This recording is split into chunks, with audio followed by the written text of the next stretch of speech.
My own mother married my husband and drove me out. The house that was supposed to be mine. The sun glistened over the glass rooftop of the Monroe mansion like a crown of gold.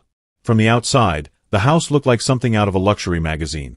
Tall white pillars, crystal-clear windows, a driveway paved with polished marble, and 2 black Range Rovers parked perfectly in front. The gates were automatic, sliding open with a soft mechanical hum whenever a car approached. Inside, the house was even more breathtaking. Crystal chandeliers hung from the high ceilings. Marble floors reflected every step like a mirror. A grand spiral staircase curved upward like a masterpiece. The living room held plush cream sofas, gold-trimmed tables, and floor-to-ceiling curtains that flowed like silk. This house belonged to Serena Monroe and her husband, Nathan Monroe.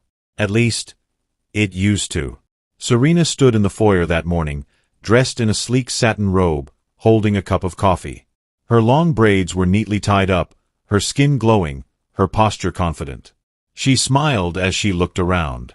"This house is my peace," she whispered to herself. Her husband Nathan walked down the stairs in a tailored gray suit, adjusting his cufflinks. He was tall, handsome, and wealthy, a rising real estate mogul in Atlanta. "Good morning, beautiful," he said, planting a soft kiss on her forehead. "Morning, baby," Serena replied warmly. "Breakfast is ready." They moved to the dining room, where a long glass table was set with waffles, fresh fruit, eggs, and orange juice. As they ate, Nathan checked his phone. Suddenly, his expression changed. Serena noticed. "What is it?" she asked. He cleared his throat. "Your mother called. She's coming to stay with us, for a while." Serena froze. "My mother," she repeated slowly. "Yes," Nathan said carefully. "She says she's having issues at her place." Serena's smile faded. Her relationship with her mother, Marva Hayes, was complicated. Marva was beautiful, dramatic, and charming, but selfish. She had always envied Serena's life, her marriage, and her wealth. Still, Serena sighed. "She's still my mother," she murmured. "If she needs help, we'll take her in." Nathan nodded, but his eyes lingered on his phone. A black Mercedes pulled into the driveway. The gate opened. Marva stepped out wearing a tight red dress, oversized sunglasses, and a designer handbag. Her heels clicked confidently against the marble floor as she approached the house. Serena rushed outside with a warm smile. "Mom!" she called. Marva removed her sunglasses slowly, scanning the mansion from top to bottom before looking at her daughter. She said coolly. "So this is how you're living now." Serena hugged her, but Marva barely returned it. Inside the house, Marva's eyes sparkled with admiration, and something darker. "Chandeliers, marble floors, expensive furniture," she murmured. "You really made it, Serena." Nathan entered the room. "Mrs. Hayes," he greeted politely. Marva turned toward him slowly, her eyes lingering just a little too long. "Nathan," she smiled slyly. "You look even better in person." Serena didn't notice. She led her mother upstairs to a luxurious guest room. The room was massive, king-size bed, balcony overlooking the pool, gold-trimmed mirrors, walk-in closet, and private bathroom with a jacuzzi. Marva stood in the center of the room, stunned. "This is my room," she whispered. "Yes, Mom," Serena said proudly. "You can stay here as long as you need." Marva slowly walked to the balcony, staring at the mansion grounds below. A pool sparkled in the sunlight. Palm trees swayed gently. A private gym and a guest house stood nearby. Her eyes hardened. "Your life is beautiful, Serena," she said quietly. Serena smiled. "Ours is, Mom." Marva turned slowly, her face unreadable. That night, while Serena slept peacefully beside her husband, Marva stood at the balcony in her silk nightgown, staring at Nathan as he sat downstairs on his laptop. A dangerous thought crossed her mind. Serena woke up alone. Nathan wasn't in bed. She went downstairs and froze in shock. Her mother was sitting beside Nathan at the dining table, laughing loudly, touching his arm, leaning too close. "Good morning, sweetie," Marva said brightly. Serena forced a smile. "Morning," she replied carefully. Nathan avoided her eyes. Something felt off. Very off. And Serena had no idea that this was only the beginning of her nightmare. 3 days passed inside the Monroe mansion, and everything looked perfect on the surface. But beneath that polished perfection, tension was quietly growing. Every morning, Marva dressed like a wealthy socialite. Silk robes, designer slippers, flawless makeup, and carefully styled hair. She no longer behaved like a guest. She moved through the house like someone who belonged there. Serena noticed small changes. Nathan spent more time downstairs than upstairs. He checked his phone constantly. He laughed more with Marva than with his own wife. One Saturday morning, Serena came down the grand staircase wearing a light blue lounge set. She expected to see her husband reading the newspaper or working on his laptop. Instead, she froze. Nathan and Marva were seated together by the poolside patio, sipping coffee. Marva was laughing loudly, her hand resting casually on Nathan's forearm. Nathan leaned back in his chair, smiling in a way Serena had not seen in weeks. Serena cleared her throat. Both of them looked up. "Oh, good morning, sweetheart," Marva said quickly, pulling her hand away. Nathan stood up. "Morning, babe." Serena forced a smile. "Did I interrupt something?" "Of course not," Marva said too quickly. "We were just talking business." Serena walked closer. "What business?" she asked, raising an eyebrow. Nathan hesitated. Marva spoke first.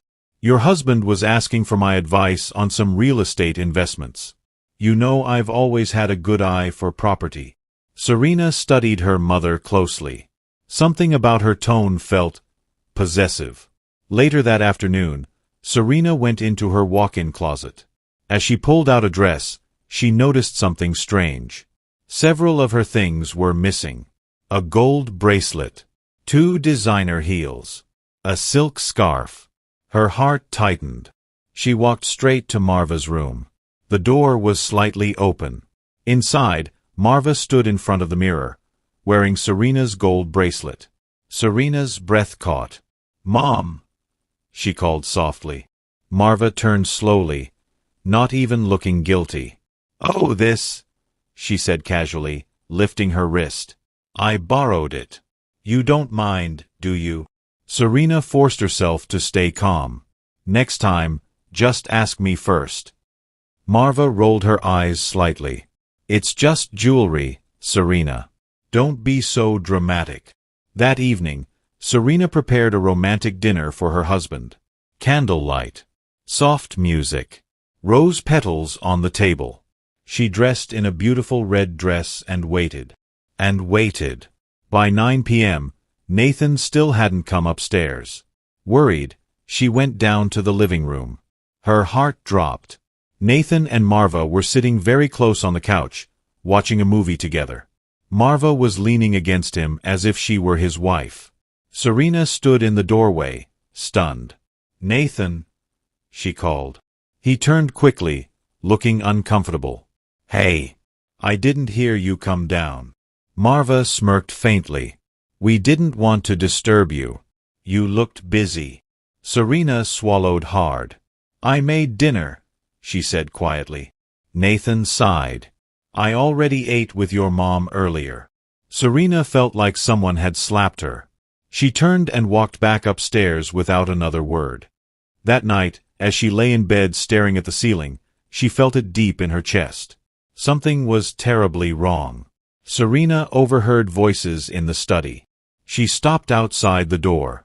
It was Nathan and Marva. Marva's voice was low and seductive. "Serena is too soft, Nathan. She doesn't understand how the world works." Nathan replied quietly, "She loves me." Marva laughed softly. "Love won't protect you in business or in life." There was silence. Then Marva whispered something Serena could not hear. A moment later, Nathan said, "Are you sure this is the right move?" Serena's heart raced. Right move for what? She stepped back quietly, her mind spinning. That evening, She confronted her husband in their bedroom. "Nathan, what is going on between you and my mother?" she asked directly. He avoided her eyes. "Nothing, Serena. You're imagining things." Tears welled up in her eyes. "You're lying to me." Nathan sighed deeply. "You're being insecure." Serena stared at him in disbelief. She had no idea that behind her back, a dangerous plan was already in motion. And soon, her world would shatter beyond repair. The Monroe mansion was quiet at dawn. Soft sunlight slipped through the tall glass windows, touching the marble floors like liquid gold. The pool outside shimmered gently, and the palm trees swayed in the morning breeze. But inside the house, Serena's heart was anything but peaceful. She barely slept that night. Every time she closed her eyes, she saw her husband sitting too close to her mother. She replayed their hushed conversation in the study over and over in her mind. At 6:30 a.m., Serena quietly slipped out of bed. Nathan was still asleep. She wrapped a silk robe around herself and walked downstairs. To her shock, the kitchen lights were already on. Marva stood by the marble counter, wearing a short satin robe, stirring a pot of tea. She looked completely comfortable, as if this were her own home. "Good morning," Marva said casually without turning around. Serena forced a polite smile. "Morning, Mom." She poured herself a glass of water and leaned against the counter. For a moment, they stood in silence. Then Serena spoke. "Mom, can I ask you something honestly?" Marva turned slowly, her perfectly shaped eyebrows lifting. "Of course." Serena took a deep breath. "Do you feel too close to Nathan?" Marva laughed lightly. "Too close," she repeated. "He's my son-in-law, Serena. Why are you acting so insecure?" Serena felt a knot tighten in her chest. "I'm not insecure. I just feel like things have changed since you arrived." Marva sipped her tea calmly. "Maybe you're the one changing," she replied coolly. "Marriage isn't a game, my dear. You have to know how to keep your man interested." Serena frowned.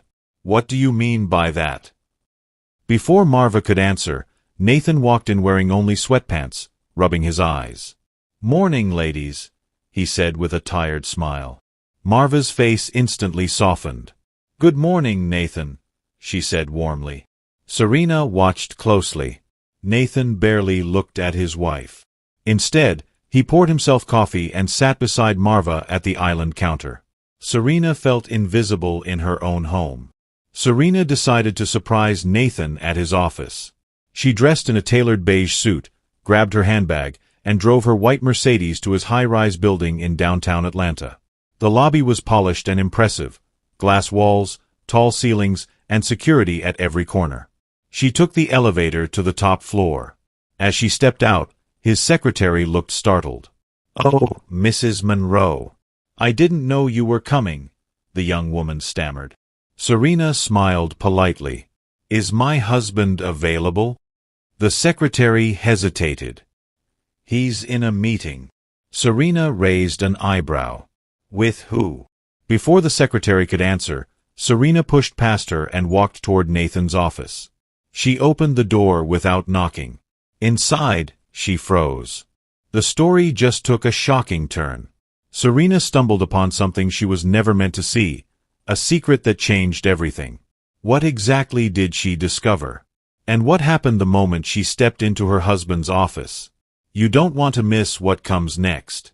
Make sure you subscribe to Mira Wealth Stories, like this video, leave a comment, and share with your friends. Turn on your notification bell so you'll never miss a new episode. Thanks for watching. See you in the next one.